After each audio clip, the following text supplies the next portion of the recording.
I don't Yeah. know what your relationship status is now, but what are you expecting on a monthly basis from financially? From him? Yeah. Honestly, I'm spoiled.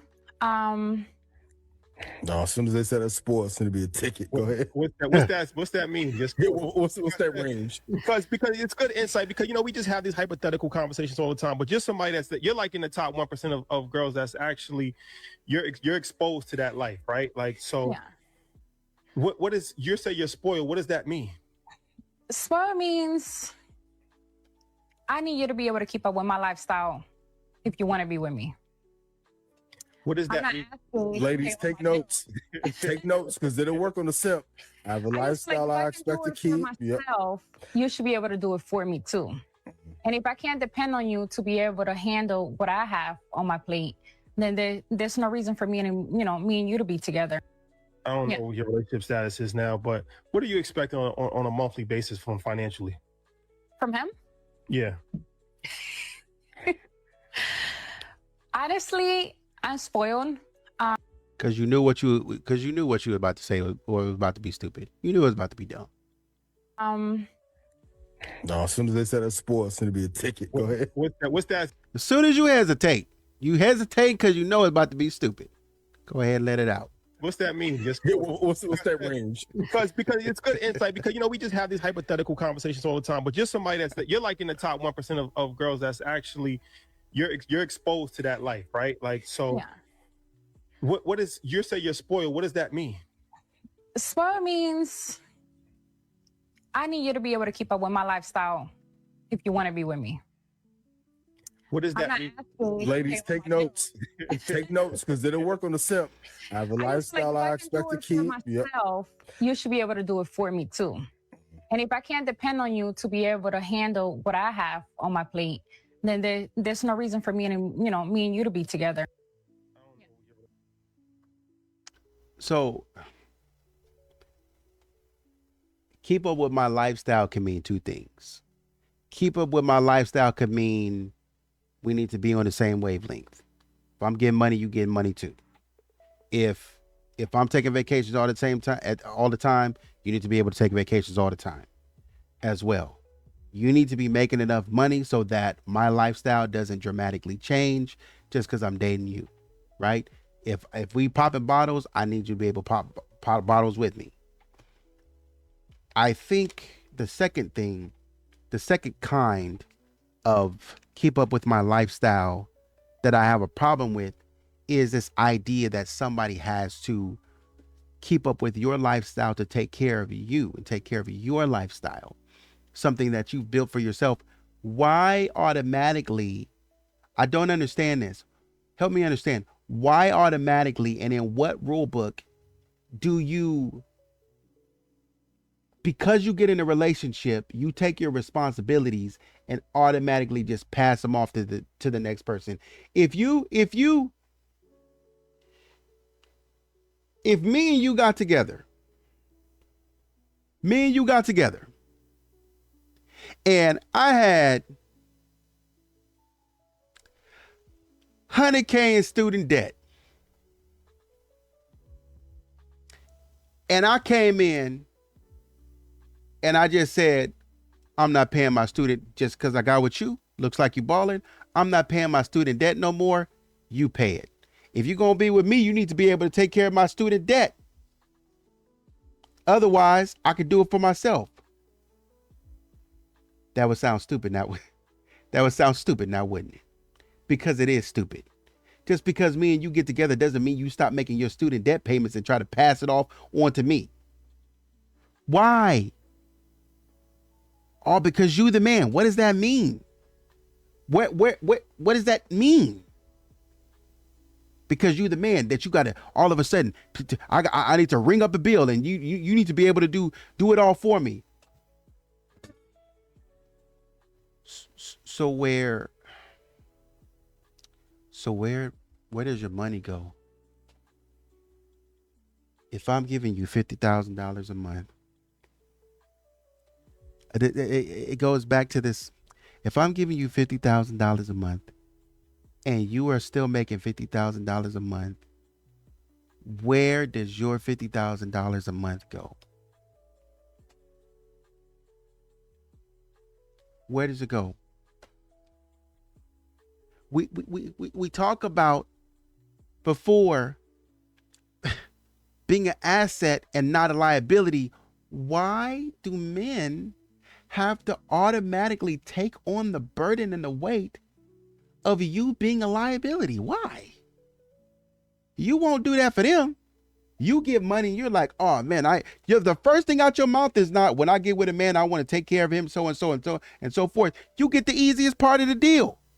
The man got to pay you $50K a month, and you might cook for him. You might keep the house clean. You might wash clothes, and you might wash dishes. But we got dishwashers and dishwashing machines to take care of that. So you're not even doing that. And then, by the way, included in your $50K is probably maid services. So you're not even doing those things. You're not even cleaning the house. So maid is coming by and doing it. So what are you actually doing? Why is a man coming in and immediately you're ceasing to do anything? You're ceasing from all operations in your life. Why does that mean that you all of a sudden become a bum? Why? And 15 years down the road, you're going to be complaining about how this man oppressed you. And you're going to be saying, this man oppressed me. He kept me down. He locked me up and gave me an allowance and this and that. But here you are asking for an allowance. Now, if that man starts manipulating you with money, it's going to be a problem.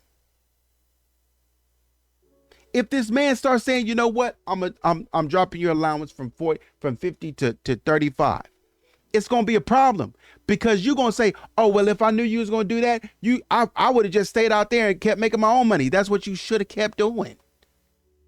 Why would you stop? Why would you stop? Who told you to stop? You did this to yourself, but somehow, some way, later on, it's going to be his fault. When you imposed it on yourself, you actually bragged about it and thought it was funny. This is what I be saying when I be talking about toxic behavior that goes unchecked.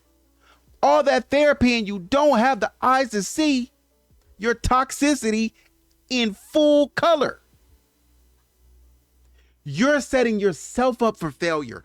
You're taking your money and giving it.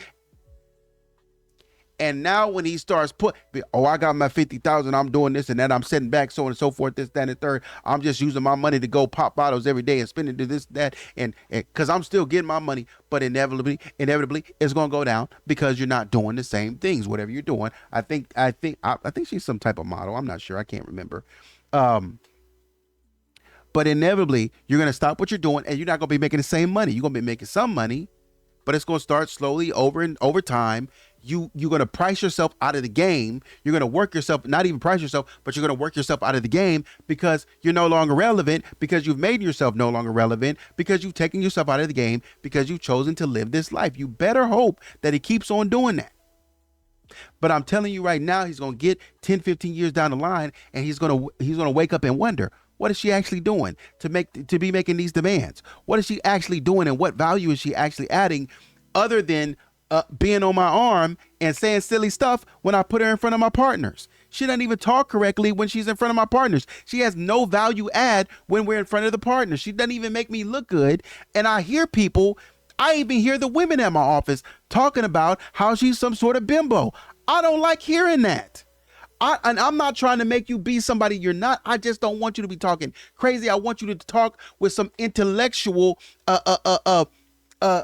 curiosity when you come to meet these people. And I want you to talk with some sort of intellectual prowess when you talk to these people, because I'm making millions of dollars, and I want people to know that the person that I picked is also technologically and financially and entrepreneurially savvy. But you ain't got nothing to show for that, other than you staying at home, walking your dumb dog every day, waking up, freaking opening the curtains like you accomplished something. Oh, I wake up to this sunset every day. Big deal. The sun comes out every day. And you see the sun.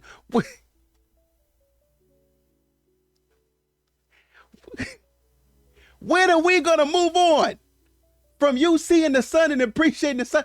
Thank God for the sun. No disrespect, Lord.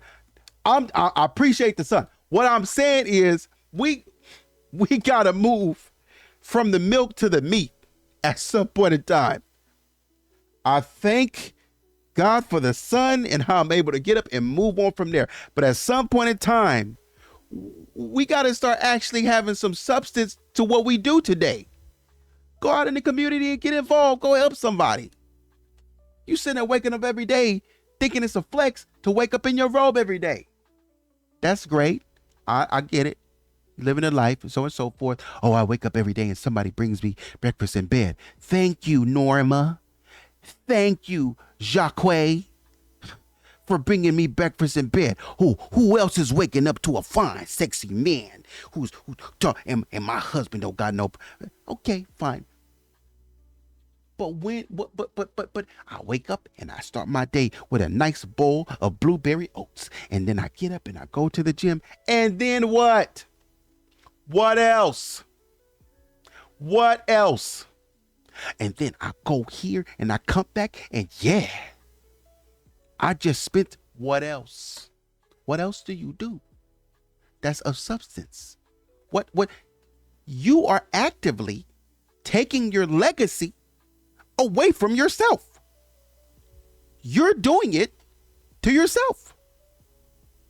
Nobody is doing this to you. You're doing it to yourself. And you getting mad at him because you've actively shelved yourself over a period of 10 years, and then all of a sudden, here we go.